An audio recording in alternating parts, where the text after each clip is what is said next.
Ibihe byiza mwe mwese tubana umunsi kundi kuri YouTube channel yanyu. Nizere ko iki cyumweru dusoje cyababereye amata n'ubuki, kandi abo kitagendekeye neza muri iki tugiye gutangira, ndizera ko bizabagendekera neza. Ni icyumweru nyakubahwa Perezida wa Repubulika y'u Rwanda Paul Kagame yakozemo ibikorwa bitandukanye, bakaba ari bimwe mu byaranze iki cyumweru cyo ku itariki ya 23 kugeza ku itariki ya 29 Werurwe. Muri iki cyumweru dusoje ubwo hasozwaga inama nyunguranabitekerezo y'abayobozi b'inzego bwite za leta n'inzego z'ibanze zegerejwe abaturage yabereye mu ishuri kuru rya gisirikare Igako mu karere ka Bugesera. Perezida Kagame yasabye abayobozi b'inzego z'ibanze gukurikirana ibibazo by'abaturage bakabikemura, bitaba ibyo bakegura kuko imikorere yabo idahwitse, idashobora kugira aho igeze igihugu cyacu cy'u Rwanda. Perezida Kagame yavuze ko abayobozi bahora bakora amakosa bagasaba imbabazi bavuga ko batazongera, gusa avuga ko atumva ukuntu umuntu akora ikosa rimwe buri gihe, aho yavuze ko gukora ikosa rimwe buri gihe akarisabira imbabazi hanyuma akaza kurisubiramo ibyo ari ibintu bitumvikana, kandi ko niba umuntu ari mu mwanya w'ubuyobozi agakora ikosa akarisubiramo haba hari ikibazo atumva neza agomba guhindura. Perezida Kagame yatanze ingero ku mishinga igenamigambi rituzuye, avuga ko muri izo ngeri hari ibintu bifite ikibazo kuko kugena imigambi ntuyihuze n'ibigomba gukorwa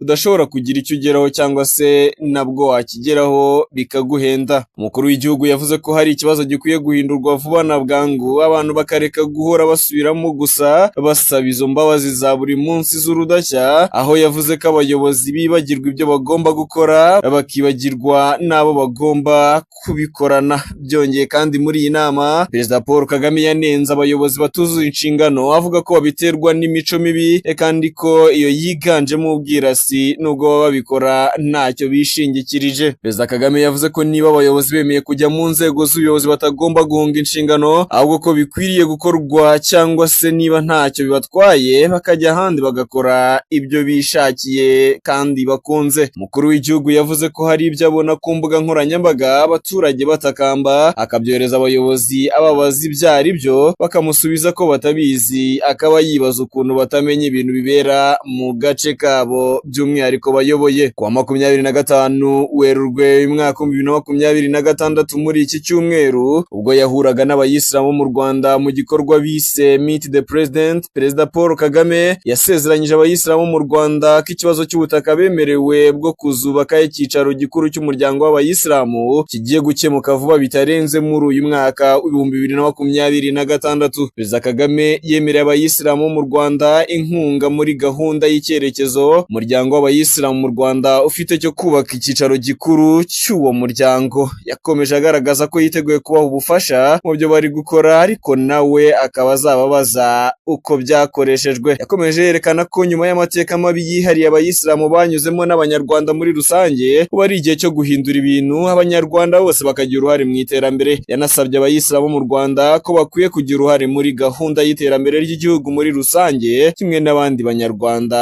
bose hamwe bafatanyije. Byongeye kandi Perezida Paul Kagame yashimangiye ko guha umurongo imikorere y'amadini n'amatorero mu Rwanda bitagamije kuyatoteza, ahubwo ko bizatuma akora neza inshingano zayo aho kuba urwaho rw'abiba abaturage. Mu mwaka wa 2025 nibwo urwego rw'igihugu rw'imiyoborere rwatangaje amabwiriza mashya arimo ingingo isaba abashaka gushinga imiryango ishingiye ku myemerere ko bafite inyubako yihariye igenewe gusengerwamo gusa, kandi bakabanza gukusanya imikono y'abaturage 1000 mu gace bagiye gukoreramo n'ibindi byinshi bigiye bitandukanye byari bigize ayo masezerano. Perezida Kagame yasobanuye ko leta yashyizeho uburyo bwo kugeza imikorere y'amadini n'amatorero mu rwego rwo kunoza imikorere yayo no kwirinda ko abantu bakomeza kwihisha mu mutaka wayo bagamije kunyunyuza imitsi y'abaturage. Nanone kandi abayisilamu bashimiye bikomeye Perezida wa Repubulika Paul Kagame wongeye kubaha uburenganzira n'agaciro mu gihe ubutegetsi bwamubanjirije butahaga agaciro aba bayisilamu. Bashingiye ko mu mwaka w'1995 inkotanyi zimaze guhagarika jenoside yakorewe abatutsi no kubohora igihugu zongeye gusubiza abayisilamu uburenganzira bari barambuwe guhera ku butegetsi bwa Kayibanda Geregwari na Habyarimana Juvenal wari wamusimbuye. Mu buhamya bwatanzwe n'abayisilamu bakora mu nzego zitandukanye bagaragaje ko amahirwe igihugu cyabahaye yatumye byatumye biyemeza kugikorera mu nzego zitandukanye yewe n'imbaraga zabo zose. Umuyobozi wa Rwanda Premier League akaba na perezida w'ikipe ya Gorilla FC y'umupira w'amaguru hano mu Rwanda, Mudaheranwa Yusufu, yagaragaje ko leta yatanze amahirwe ku banyarwanda bose nta vangura. Yusufu yakomeza asaba abayisilamu bagenzi be kwirinda amacakubiri, ahubwo nabo bakiyemeza gusenyera umugozi umwe kandi nta vangura iryo ari ryo ryose bijanditsemo, kuko naho bigeze igihugu cyacu cy'u Rwanda.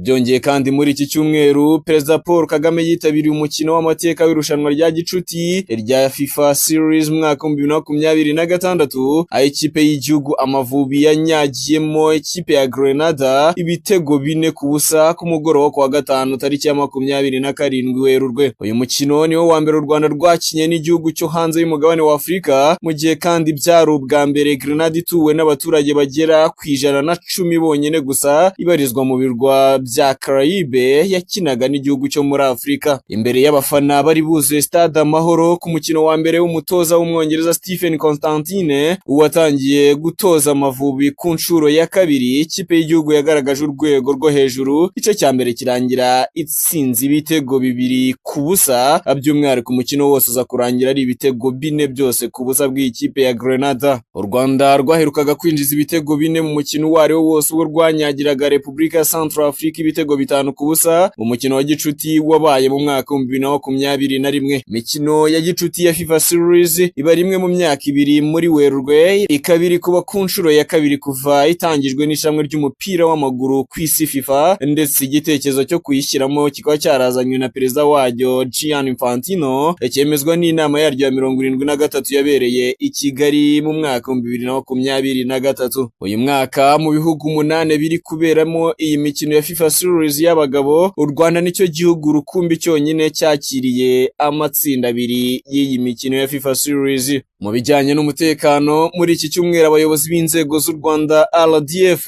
n'iza Tanzania TPDF bahuriye mu karere ka Karagwe mu nama ya 15 y'abayobozi b'ingabo bakorera ku mipaka, igamije gukemura ibibazo by'umutekano byo mu mipaka no gukomeza kunoza ubufatanye hagati y'ibihugu byombi. Ingabo z'u Rwanda n'iza Tanzania zimaze imyaka myinshi zifitanye ubufatanye mu kurwanya ibyaha nyambukiranyamipaka, nko mu gihembwe cya 4 cya 2023 by'u Rwanda rukura muri Tanzania byari bifite agaciro ka miliyoni 228 z'amadolari y'Amerika, nyuma y'ibikomoka mu Bushinwa byari bifite agaciro ka miliyoni 328 z'amadolari y'Amerika. Cyambu cya Dar es Salaam kiri hafi y'u Rwanda ibirometero 187 ugereranyije n'icya Mombasa muri Kenya. Amerika bigaragaza ko umuntu ukoresheje icyambu cya Dar es Salaam akoresha amasaha 90 ugereranyije n'amasaha 180 ari hagati ya Kigali na Mombasa. U Rwanda na Tanzania kandi mu Gushyingo umwaka wawe ushize mu 2025 byashize umukono ku masezerano y'imikoranire agamije guteza imbere urwego rw'ubuhinzi ku mpande zombi, byiyemeza gukomeza guteza imbere imikoranire. Muri iki cyumweru ingabo z'u Rwanda ziri mu butumwa bw'amahoro muri Centrafrica, batayo ya mbere zakoze igikorwa cyo kuvura abagororwa muri gereza y'abagore ya Bimbo iri mu nkengero z'umujyi wa Bangui aho mu gihugu cya Centrafrica. Ni igikorwa cyakozwe biturutse ku busabe bw'ubuyobozi bwa gereza bwanyujije mu butumwa bw'umuryango w'abibumbye bushinzwe kugarura amahoro muri Repubulika ya Centrafrica buzwi nka MONUSCO. Iki gikorwa kibanze ku gusuzuma indwara zitandukanye, buvuzi bw'amenyo ndetse n'ubw'amaso, hakaba haranatanzwe kandi imiti ku ndwara zasuzumwe hamwe n'ibiganiro mu gufasha abagororwa bafungiwe muri iyo gereza ya Bimbo kugarura icyizere cy'ubuzima.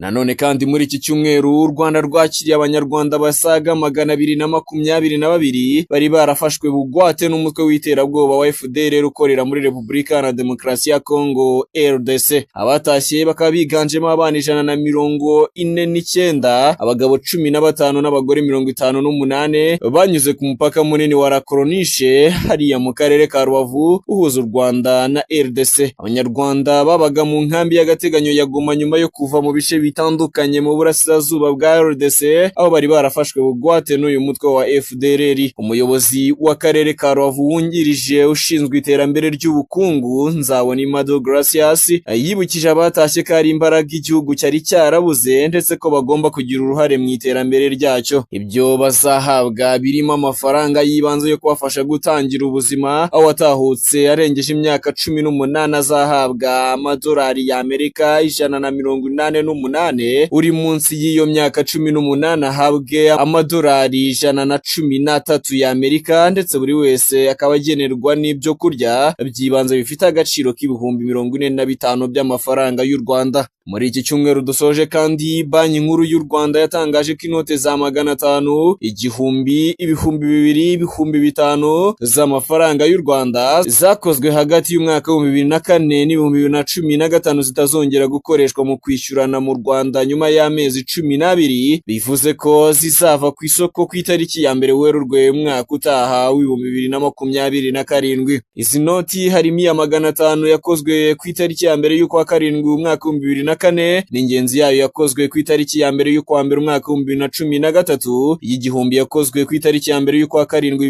2004, ndetse n'iyakozwe ku ya mbere y'ukwa gatanu 2015, y'ibihumbi 2 yakozwe ku itariki ya 31 z'ukwa 10 umwaka wa 2007, n'iy'ibihumbi 5 yakozwe ku itariki ya mbere y'ukwa kane umwaka wa 2004, ndetse n'iyakozwe ku itariki ya mbere y'ukwezi kwa kabiri umwaka w'ibihumbi 2009 zizaba zitakemeye gukoreshwa hano mu gihugu cy'u Rwanda. Iteka rya Perezida nomero ya 11/01 ryo kuwa 27 Gashyantare umwaka wa 2026 rikuraho izi note ryasohotse mu igazeti ya leta yo kuwa 2 Werurwe y'umwaka wa 2026, rigaragaza ko izi noti zizaba zitakemewe mu kwishyurana mu Rwanda nyuma y'amezi 12. Itangazo rya Banki Nkuru y'u Rwanda ryavuze ko amezi 12 abarwa uhereye ku itariki 2 Werurwe uyu mwaka w'ibihumbi 2026, bivuze ko ku itariki ya mbere ukwezi kwa gatatu umwaka utaha wa 2027 izi note zizaba zitagikoreshwa ku isoko hano mu gihugu cy'u Rwanda.